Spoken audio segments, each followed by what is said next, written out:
네, 이승훈 이제 한국의 미술들 개양에서 해방까지 세 번째 영상입니다. 음, 이제 이 개양에서 해방까지의 역사가 우리나라의 역사가 물론 그 이후에도 상당 부분 해당이 되지만 안타깝게도 외세의 영향에 크게 흔들리던 시기고 그리고 특히 일본의 어떤 식민 지배를 실제로 한참 받기도 했고 그런 역사가 담겨 있는 시기이기 때문에 네, 저도 이제 뭔가 한국인이기 때문에 어떤 색안경을 끼고 보게 됐을지 모르겠지만 이 미술들을 보면서 뭔가 일정 부분 저작을도 했을 수도 있고요. 그런 역사들을 뭔가 그냥 단순히 글로 읽던 것보다 뭔가 이 미술품들을 보면서 이 전 영상에서 제가 얘기했던 것처럼 어떤 사회, 문화, 정치들이 반영이 된 미술품들을 보면서 그 역사를 이렇게 함께 보니까 조금 더 이제 감동이 되고 뭔가 조금 더 안타까운 씁쓸한 마음이 들더라고요. 어, 앞으로 할 얘기랑 이제 크게 관계가 있는 얘기는 아니지만 개인적으로는 이제 이완과 미술관이라던가 박물관이라고 하는 그 이완가라는 표현이 되게 그 우리 조선 왕조의 그건데 조선 왕조를 사실 그렇게 멸칭처럼 묘사를 한 거잖아요. 그게 굉장히 개인적으로는 치욕적으로 느껴지더라고요. 그래서 그런 약간의 씁쓸하고 화가 나기도 하는 감정들을 가지고 이 책을 읽게 됐고, 그래서 이제 식민 지배 시기의 미술이라는 포인트에서 그런 관점에서 이 책에서 다뤄진 미술들을 조금 더 바라볼, 자세히 바라보는 시간을 가지고 싶습니다. 음, 방금 말했듯이 결국 이 세 번째 영상은 저자가 미술을 통해서 시대상을 투영했던 것의 연장선이라고도 볼 수 있을 것 같고요. 네. 그래서 이제 제 생각을 얘기하기 전에 어떤 미술들에서 이 식민 지배의 느낌이 드러났는가를 조금 더 얘기해 볼 필요가 있을 것 같아요. 왜냐하면 저자가 사실 어 굉장히 그러니까 이 책이 뭔가 민족주의적인 성격을 띠려고 쓴 책은 아니기 때문에 조금 보다 중립적인 그리고 객관적인 라고 할 법한 관점을 저자가 유지하려고 노력을 했던 것 같고요. 그래서 이제 사실 월북을 결국 뭐 월북을 하는 작가들도 있고 약간 친일파 미술가라는 고 불리게 되는 작가들도 상당히 있지만 이제 그거에 대한 가치 판단이나 그런 것들은 책에는 거의 없기 때문에 제가 직접 그 책을 읽으면서 봤던 내용들을 살펴보면서 제가 어떤 식으로 느꼈는지를 조금씩 짚어드리면서 먼저 어떤 미술들이 식민 지배 시기의 미술의 특징을 드러내는가를 얘기하면 좋을 것 같습니다. 가장 먼저 이야기해 볼 수 있는 부분은 일제의 어떤 식민 지배를 위한 도구로서 미술들이 사용된 역사들인데요. 가장 먼저 생각나는 예는 이제 총독부 건물에 대한 묘사가 있었던 것 같아요. 그 조선 총독부 건물이 이제 근대화적인 건축의 예시로 책의 굉장히 앞부분에 등장을 했던 것 같은데, 어, 그 표현을 이제 제가 직접 책에서 찾아서 말씀을 드려보자면, 네, 20페이지에 이제 공공 건물 중 가장 큰 역사는 1920년 6년에 조선 총독부 청사였다. 부터 시작을 해서 이제 쭉 이어져서 22페이지에 조선 총독부 건물이 바로크적 고전주의, 그러니까 어쨌든 서양의 바로크적 고전주의를 가지고 온 거기 때문에 근대성이 드러나는 건물이라고 할 수 있겠고요. 그다음에 이 직접 인용을 더 하자면 거대한 규모와 높이를 가진 총독부 건물은 식민 권력의 상징이었고 거의 낮은 전통 한옥이 대부분이던 민간 주거지역과 경복궁의 근정전을 비롯한 전각들을 위압하는 권위적인 분위기를 형성하며 공간의 헤게모니를 장악했다라고 되어 있는데 이제 이게 이제 장차 도시가 될 그 지역의 어떤 근대적인 건축물의 시작이기도 하면서 당시에는 이제 우리나라의 전통적인 건축물들은 거의 층이 한 층짜리 건물들이 많고 그렇기 때문에 이 높은 건축물이 특히 이제 바로크적인 어떤 양식이 또 권위적인 분위기가 있다고 있기 때문에 어 그런 것들을 이용을 해서 이제 위압감을 주려는 의도가 실제로 있지 않았나 약간 그 지배를 하고자 하는 그 식민 지배를 하고자 하는 어떤 강압적인 위압적인 느낌을 실제로 의도를 해서 그 건축이라는 미술을 통해서 그런 것들을 표현을 하지 않았나라는 생각이 들고요. 어, 사진들도 이제 다양하게 선전의 어떤 양식들로 쓰이기도 했고, 혹은 이제 뭐 조선물산공진회, 조총부 박물관 이런 식의 어떤 전시회나 이런 것들을 통해서 오- 이제 이런 것들은 크게 두 가지로 생각을 해볼 수 있을 것 같은데 이제 첫 번째로 이런 것들이 활용된 방식, 이런 전시회나 어떤 박물관들이 활용된 방식은 기존의 조선의 것들이 상당히 뒤처져 있고, 혹은 그리고 그거랑 대조되게 일본의 어떤 이런 근대화된 선진 문물들을 보여주면서 우리가 너네를 근대화를 시켜주고 있어. 우리가 너네는 뒤떨어져 있고 우리가 너네를 이렇게 이만큼 발전시켜줬어. 이런 식으로 이제 어떤 그 식민 지배를 근대화를 대신 시켜줬다라는 식으로 합리화하려는 움직임이 있었고, 혹은 이제 조선의 과거 역사들, 조선뿐만 아니고 이제 대한민국의 과거 역사의 물건들을 이제 가지고 와서 대한민국 사람들보다 대한민국 역사를 더 잘 알게 되면서 이제 내선 일치라던가 이런 식민 뭐라 그러지 그걸 아, 식민 사학이라고 하나요? 네, 그 식민 사학과 유사하게 이제 과거 미술품들이나 혹은 유물들 이런 걸 박물관에 전시를 하고 이러이러해서 이게 내선일치가 됐고 이거는 사실 이제 원래 일본 거였는데 뭐 일본의 기술이 일로 뭐 신라로 넘어가서 혹은 어디로 넘어가서 이제 이런 식으로 발전이 된 거고 그러니까 이건 원래 신라 거고 원래 일본 거고 일본이 더 앞서나가고 있었고 이런 식으로 이제 약간 식민 지배를 합리화할 수 있는 혹은 식민 그 일본을 우월화하는 역사를 이제 만들어내서 대중들을 교육하기 위한 방식으로도 이런 박물관들이 이용이 됐고요. 그래서 전시회나 박물관들은 이런 식으로 어떤 프로파간다처럼 이용이 됐고 그다음에 이제 제가 또 관심 있게 읽었다고 했던 그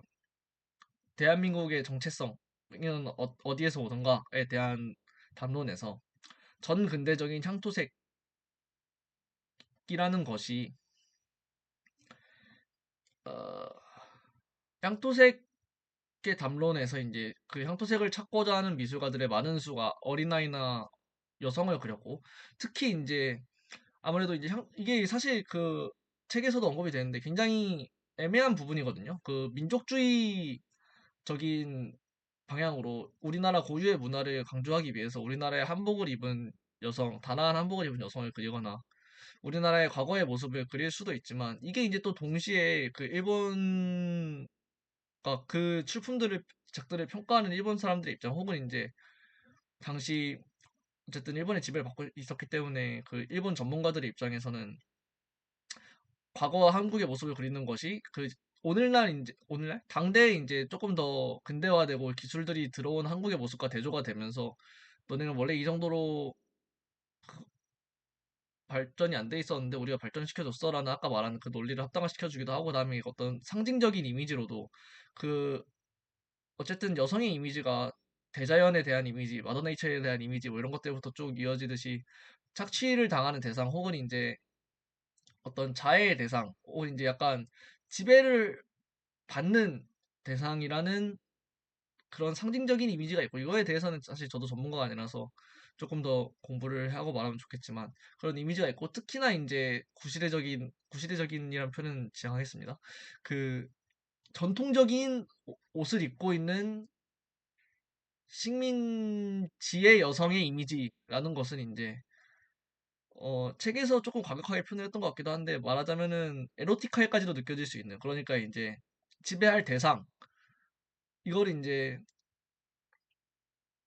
그러니까 그 전통적이고 그러니까 우리나라의 입장에서는 전통적인 거지만 일본의 입장에서는 이국적이고 그 나라의 어떤 문화가 담겨 있는 여성상이라는 것이 어떤 식민 지배를 할 대상을 이미지화한 것처럼 느껴질 수도 있기 때문에 그런 관점에서 이 향토색을 찾고자 하는 담론 자체가 어떤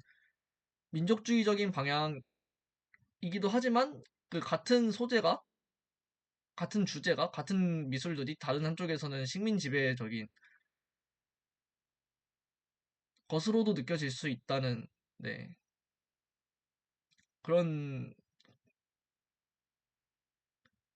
내용이 있었던 것 같아요. 네. 그래서 이제 그 식민 지배 시기의 미술이라는 관점에서 그런 식으로 어떤 이미지를 만들어내고 프로파간다로서 사용을 하고 또 이제 연관해서 조금 더 살펴볼 만한 것이 아시아주의라는 부분인데 이게 뭐 서양 미술이 결국 이제 동양이 옛날에 하던 미술로 돌아가고 있다. 인상주의나 그런 것들은 사실 동양의 것에 가깝다. 뭐 이런 식으로 얘기를 하면서 뭐 결국 뭔가 동양을 조금 우월하게 만들고 동양을 중심으로 만드는 그런 움직임이 또 그 이 향토색이랑 연관되는 동양의 정체성을 찾는 과정에서 그런 아시아주의라고 하는 움직임이 있었던 것 같아요. 네, 그래서 그런 것들 어떤 그런 논리를 합당화시키고 그런 논리를 표출하는 방식으로 미술이 상당히 많이 이용이 됐다. 식민 지배 시기에. 네, 그렇게 일단 정리를 할 수 있을 것 같습니다. 그다음에 이런 식으로 뭐 프로파간다로 이용이 되고 어떤 지배 측의 입장뿐만 아니고 우리가 이제 책에서 간간히 약간 뭔가 확대 해석이라고도 볼 수 있는 어떤 상징적인 요소에 대한 해석이 간간히 등장을 하는데 그런 것들이 이제 백악춘효의 이제 이름은 춘효인데 이 가을과 이 겨울 어딘가에 뭔가 봄은 없는 것 같고 이런 것이 봄을 잃은 그러니까 나라를 잃은 서름을 표현한 것은 아닌가 혹은 이제 친일 그냥 가장 일차원적으로는 친일 인사를 비판하는 어떤 신문 사파들 같은 것도 있을 것이고요. 이런 것들을 통해서 이제 나라를 잃은 서름이나 혹은 이제 친일 인사에 대한 어떤 반발감 이런 것들이 미술을 통해서 표현이 됐다는 것도 살펴볼 수 있을 것 같고 그다음에 이제 또 가슴 아픈 역사지만 이 우리나라의 불교 고미술품 혹은 고분 출토품들이 원래의 의미를 잃고 단순히 미학적인 혹은 이제 경, 돈벌이 수단으로서 여겨지게 되는 그 경제적인